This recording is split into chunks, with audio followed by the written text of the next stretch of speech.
चलो पलिया घर को चाले सकीरील मिल के चलो पलिया घर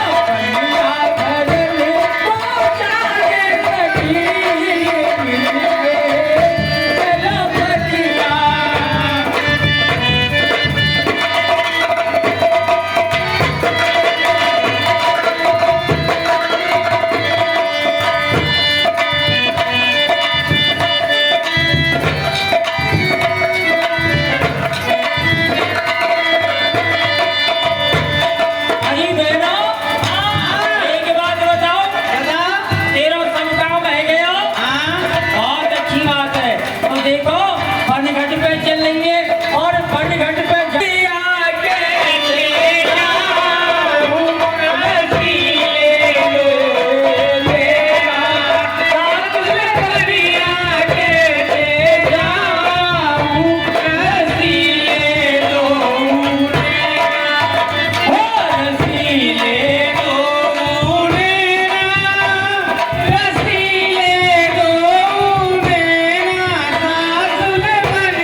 राजकुमार जैसे लगते हैं, लेकिन जो इसके वेशभूषा है बलकल वसंत।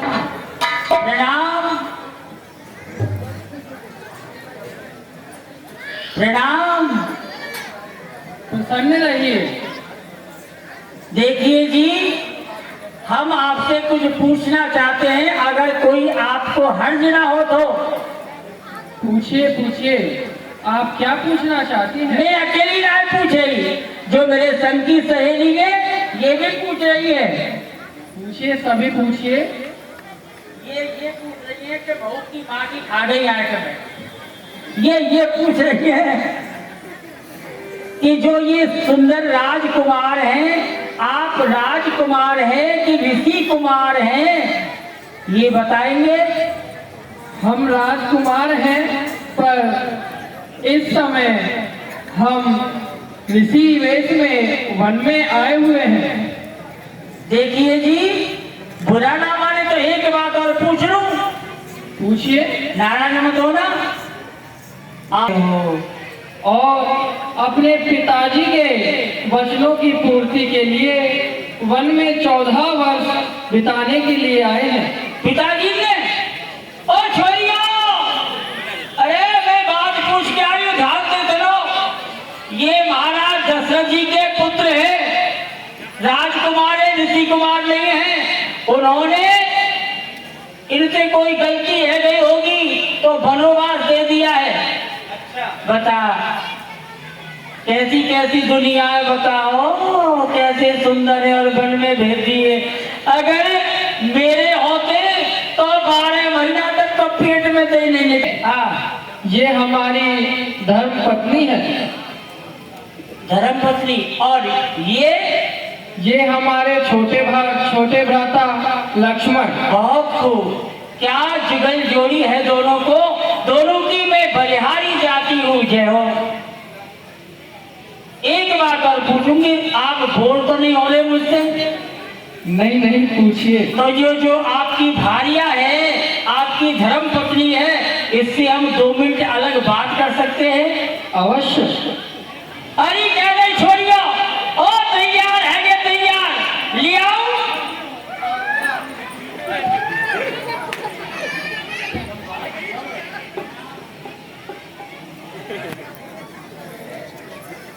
भारी माछर घुसे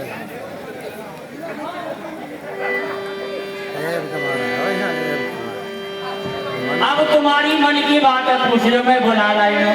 देख तो सही कैसा मोड़ है, बटुआ तो इतनी सुंदर है, नजर ना लग जाए। चलो जी, कपोल है, कपोल गुलाब की तरह है, और जो आपके नेत्र है ये बड़े ही रसीले हैं, मृग की तरह। मृग नहीं, लेकिन आपके पति हैं। और जो छोटे वाले हैं वो कौन है? देवर। ओ देवर, देख तो सही। सुनो, हम पानी भरने जा रहे हैं कुआं पे, चलोगी? फिर हमारे घर चलोगी, हमारे हाथ का जो भी भोजन बनाया है आप पाओगी प्रसाद? नहीं नहीं। ठीक है, पानी भरने चलेंगी? नहीं। अरे जल भरो हिलोरे ले, रसलिया रे सबकी। जल भरो हिलोरे ले, रसलिया रे सबकी। हम तो गांव की गमारी हैं, और ये महाराज जब सुंदर सी नारी हो, रसलिया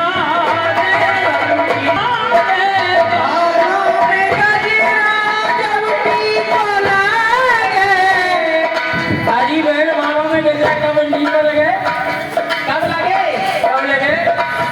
जब नैनों में, जब नैनों में नजरा हो, रसलिया रे सबकी। जब नैनों में नजरा हो, रसलिया। के बात करके बहुत ही अच्छा लगा, बड़ा ही सुंदर लगा। लेकिन एक हमारा निवेदन है, हम गरीब हैं, आदिवासी हैं, लेकिन आप हमारे घर पर भोजन कर सकते हैं। ऐसा हम नहीं कर सकते। क्यों? क्योंकि पिताजी के वचनों की पूर्ति के लिए हमने जैसे मुनि वेश धारण किया है, उसी प्रकार हम मुनियों की तरह ही वन में ही कंदमूल फल खाके अपना समय व्यतीत करेंगे। मतलब गांव में नहीं जाओगे? नहीं। बताओ कैसी कैसी दुनिया है, देख तो सही। कैसे कैसे माँ बाप हैं, गांव में जाने को मने कर देंगे। बता सखिया छोटा कौन बड़ा है, मैं आपके यहाँ क्या, अगर कोई ब्राह्मण भी होता तो मैं वहाँ भी न ही रुकता और न कोई प्रसाद ग्रहण करता। धन्य है प्रभु, आप धन्य है। सुनिए, लेकिन हमारे हाथ का ये पनघट और छोड़िए, भोजन का लेना है, पानी जरूर पीजिए, पानी पिला दो।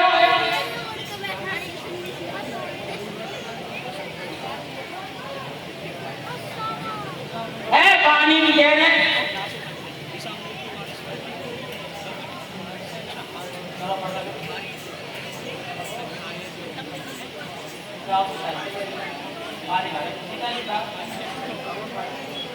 जल पियो महाराज।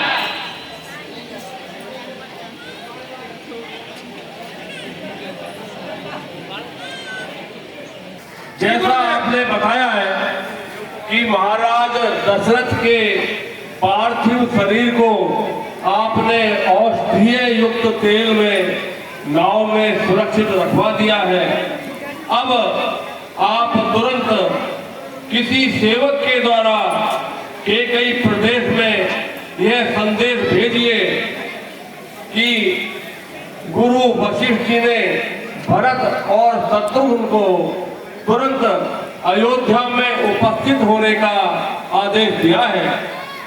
जो आज्ञा गुरुदेव। और उसको यह अच्छी तरह समझा दीजिए कि यहाँ के किसी भी प्रकरण की जानकारी किसी को नहीं दे, और जिस प्रकार वह कई प्रदेश में बहुमूल्य रत्न भेंट लेकर जाता था, अयोध्या में उपस्थित होने का आदेश दिया है। वीडियो बना लेंगे। अभी शीघ्र बुला लाइए और उनसे कहना कि आपको वशिष्ठ ने याद किया है। परंतु एक बात का ध्यान रहे, उनको जो अयोध्या में घटित हुआ है इस सब की जानकारी मत बताना, और ये बोलना कि सब सकुशल है।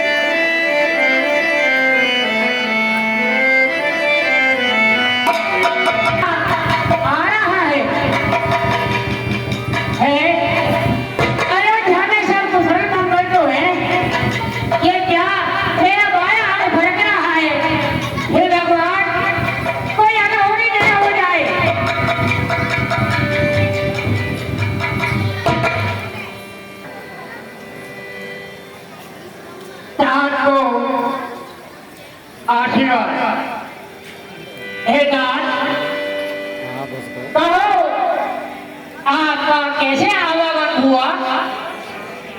भरत जी, आपको गुरु वशिष्ठ जी ने बहुत शीघ्र बुलाया है, अति शीघ्र बुलाया है, इसलिए आप तुरंत से तुरंत अयोध्यापुरी चले और गुरु जी से बात करें। बेटा, मैं मान रहा हूँ गुरु जी ने हमको बुलाया है, मगर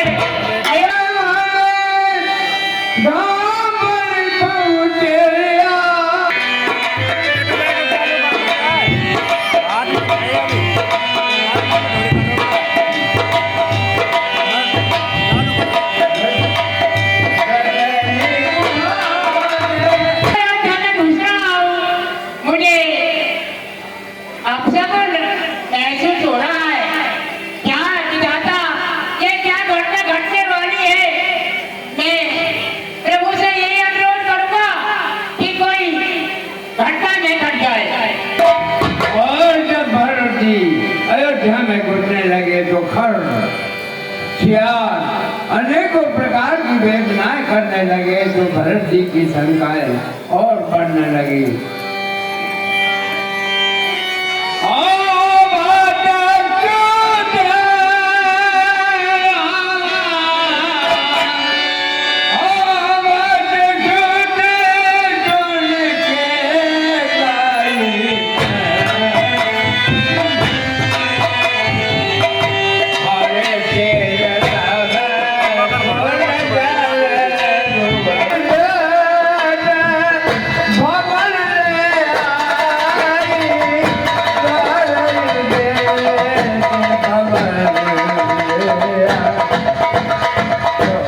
कई को द्वार पर ही भरत और शत्रुघ्न दोनों भैया मिल जाते हैं उनको लेकर के महलों में आकर के उनको उचित आसन पर बैठाया जाता है। बेटा भरत, कहो माता जी। और सुनाओ, मेरे नैहर की कुशलता सुनाई है। तेरे नाना, तेरे मामा, तेरी नानी कैसे हैं? भारत चुके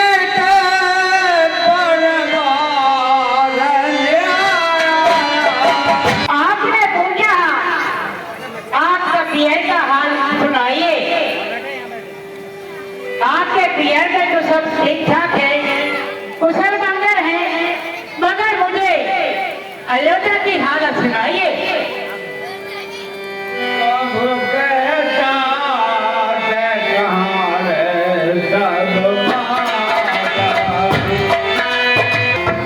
और है माता जी, कहाँ गए भैया राम, कहाँ लक्ष्मण, और मुझे पिताजी भी दिखाई नहीं दे रहा। सोना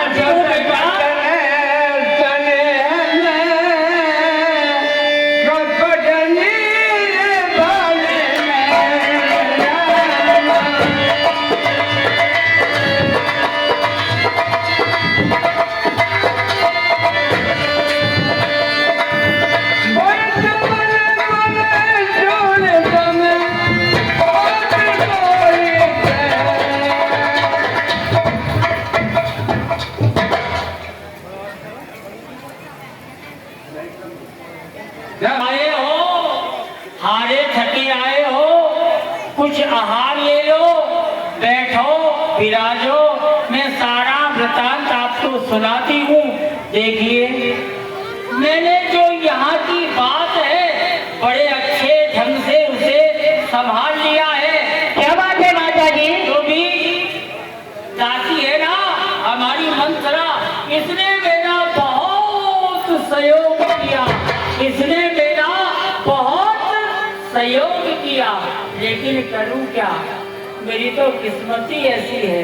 करूं क्या? एक थोड़ा सा ताज विधाता ने बीच में बिगाड़ दिया है। जो खुशी थी उसमें थोड़ी उदासी आ गई है। वो क्या कारण है माता जी? मुझे समझाइए, क्या कारण है? बताती हूँ मेरे लाल, उतावले बहुत हो, बताती हूँ। बीच बिगाड़ो, भूपत चढ़े पत पड़े पगधारो। ये बात थोड़ी सी विधाता ने बिगाड़ दी है कि जो आपके पिताजी हैं इनका स्वर्गवास हो गया। इस प्रकार से जब माता ने ये कहा पिताजी जुर्मों को पधार गए, तो भरत जी बहुत व्याकुल होकर के जमीन पर गिर गए।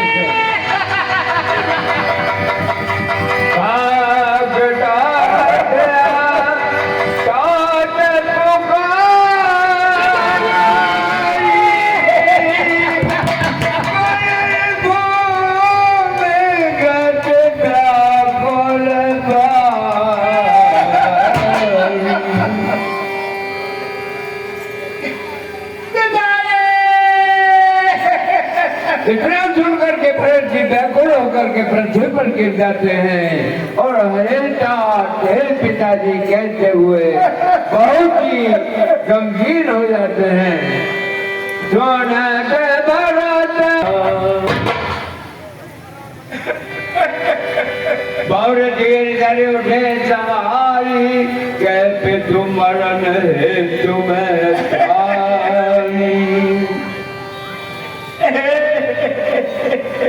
फिर धैर्य को धारण करके भरत जी खड़े होते हैं और माता। ये बच्चे रोते नहीं हैं, मैं बताती हूँ आपको। बेटा, तुम्हारे पिताजी पर बहुत दिन पहले देवासुर संग्राम के हाथी बतौर मेरे 2 वरदान थे। बार बार कभी कभी महाराज ने कहा था कि केकई तुम तुम्हारे वरदान ले लो। मैंने कहा महाराज ले लूंगी, इतनी जल्दी क्या है, उचित समय आने दो। बेटा रो मत, दूधों से कुल्ला करो, रसगुल्ले के नाश्ता करो, चकाचक। अब तो आनंद ही आनंद है। सुनो, जलवा के लिए, मेरे राजकुमार के लिए अयोध्या का राज मांगा था पहले वरदान में। दूसरे वरदान में मैंने राम के लिए 14 वर्ष का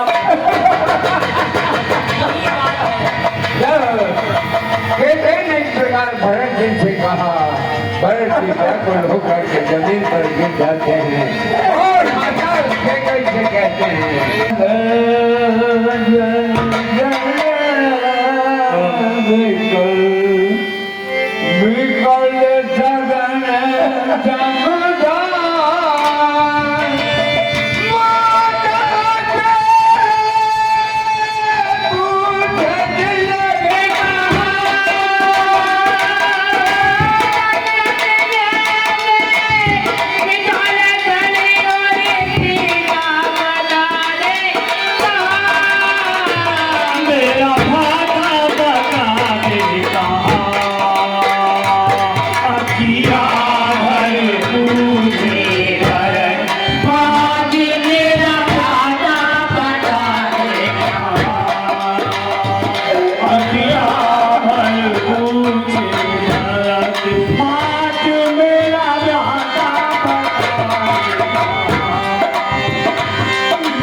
हे